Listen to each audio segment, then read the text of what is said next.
I've heard mixed opinions regarding the third episode of the third season of Rick and Morty called Pickle Rick, but the one thing many people seem to unanimously agree to is that the therapy scenes were boring, mainly for its static cinematography and expository dialogue.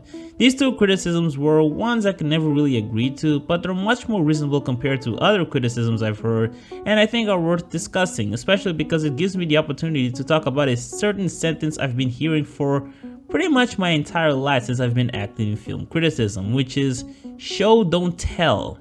A screenwriting commandment that's considered to be one of the most fundamental rules that shouldn't be broken.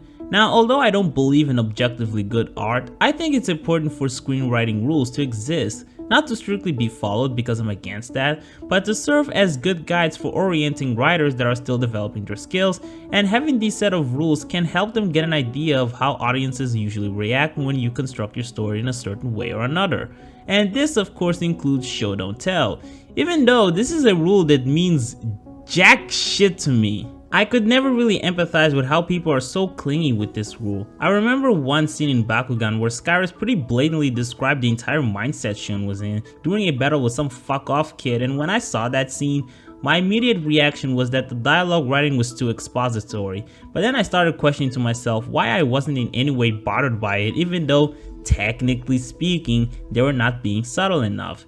And then I realized that Skyris has been Shun's Bakugan for fucking ever, and it makes sense that she would know how he behaves, and given how she wants Shun to be more open and social, it also makes sense that she would just expose to everyone what the fuck is going on inside Shun's head. It just so happens that you can also interpret that as motive exposition for the audience, but it still made sense in context, because that's the thing about show don't tell. It's not really a fundamental rule. It's a widely accepted rule that many people treat it very strictly because it's heavily impactful on the way they experience movies and television shows. But it's not necessarily objectively or even just universally essential, because I for one don't care about this rule. I've said this before on Twitter somewhere, I'm not that against exposition. It could be presented poorly, like in Suicide Squad. There's a scene where Amanda Waller just stated that two characters fell in love, and just like that we're supposed to stay invested in them as a couple, and yeah, that was a bad move. It would have been more effective if they had just shown to us the relationship growing. But that doesn't mean it's impossible to establish and develop a relationship via exposition. If a story can succeed in doing that, then I don't mind if it's blatant exposition. Of course, show don't tell isn't just about exposition. Something I tend to see a lot of people value is the experience of planting seeds in a story that'll bring to life a character or story arc, and as the seed grows, more layers will develop, and as they rise, they progressively reveal to us an aspect of a character or journey that plays a role in building his complexity, and that's kind of how I interpret a lot of stories and characters that are widely considered to be well developed. And I think it's fair to say that many audiences resonate with this style of writing. And it's because of this that I can have a better understanding of why people are so strict with the show don't tell rule, since by breaking it, you're choosing to develop an idea for a character by describing the complexity of the tree, instead of you yourself witnessing the tree slowly grow and develop by itself. Now, personally, I don't necessarily demand this style of writing. Don't get me wrong, it's effective and I'm glad many writers implement this style, but I'm also fine with seeing a more expository style. I tend to value the ideas a lot more than how they're delivered. If the ideas and themes are presented in a way where I can effectively sink them in, then I don't really mind. And even though I understand that this is more of a difference in taste and there's nothing wrong with others having different preferences, it does kind of bother me that people treat this rule as if it's law and a basic rule that every screenwriter must follow, instead of encouraging them to find more inventive ways of constructing their stories. Now look, I have a history of getting turned off by exposition dump. I can acknowledge that, but I also acknowledge that the reason those exposition dumps didn't work was because they failed at tapping the right emotional buttons that would inevitably lead me to stay invested in the information that's being dumped. And it's why I'm going to explain to you all why I think Pickle Rick actually succeeded in tapping the right buttons. Of course, it's my opinion, you don't have to agree with me. In fact, part of the point of this video is to explain my personal disconnect with other people.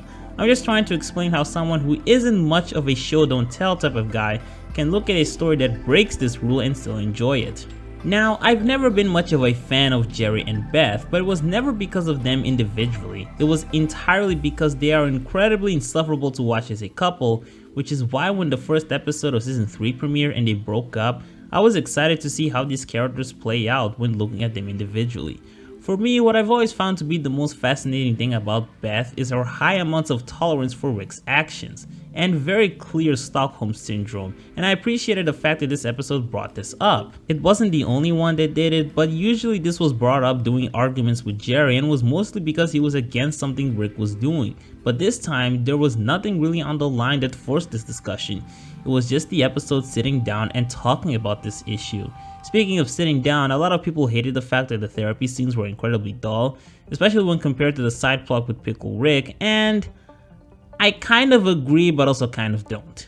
To explain why, I have to talk about the Night Begins to Shine special from Teen Titans Go, and with that series I had this exact pet peeve. The scenes taking place in the real world were less interesting visually and the level of excitement was also lower, but there's one fundamental difference that sets this one apart from Pickle Rick.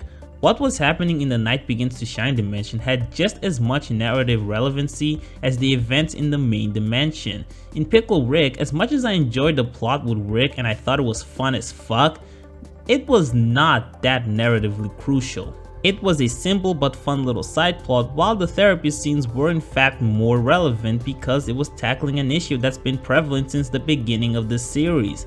And look, I enjoy neat presentation as much as the next snob, and I will admit that I would have appreciated those scenes more if they weren't just dull shots of them sitting and talking. I don't think it's impossible to do something interesting with the visual presentation in that setting, but at the same time, I think the episode has some amount of balance. The scenes with Rick satisfy my desire to see cool animated scenes, while the therapy scenes satisfy my desire to see more character-driven plots. I just think that somewhere in the middle, they fill each other's voids, to the point where I can't say I lose interest when one of them pop up. I mean, I prefer Rick's side of the story because it represents what I like about the show more, but I wasn't entirely bored by either of them. Was it the best way they could have executed? No, but whatever. Now, I want to get back to the show don't tell thing because one of the reasons people bring this up while criticizing the episode is that there were multiple scenes where it's just them describing how they're characterized, and here's the thing, this is a therapy section. Part of the job of therapists is to psychoanalyze their clients. The reason why it comes off as them just describing their characterization is because that's what therapists do. And you could argue that it's a boring premise, but I completely disagree. For me, there's nothing boring about therapy and psychoanalysis. If a show or movie can do that in a believable way, then I don't care. The information I got from the episode regarding the complexity of both Beth and Rick were enough for me to get something out of them. I understood a tad bit, not much, but a little bit more of how they behave by watching that episode. And it wasn't boring in my opinion. I think the points they were hitting were interesting enough to hold my attention. Probably not for people who prefer the show don't tell style of writing, but like I said before, I don't give a fuck.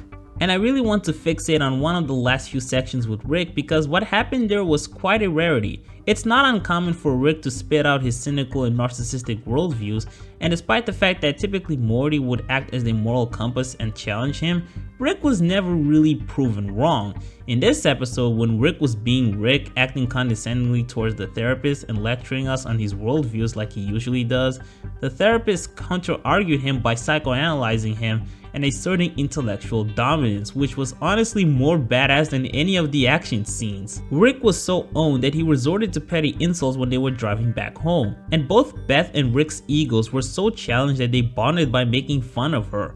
I also think this was the first time Rick apologized to Beth for something he did wrong. I might be wrong, and if I am, feel free to correct me, but there's no denying this episode put these two characters in challenging and testing scenarios. Apparently Pickle Rick received a nomination for the Emmys, and while it wasn't my personal favorite episode of season 3, I can understand why it would be nominated.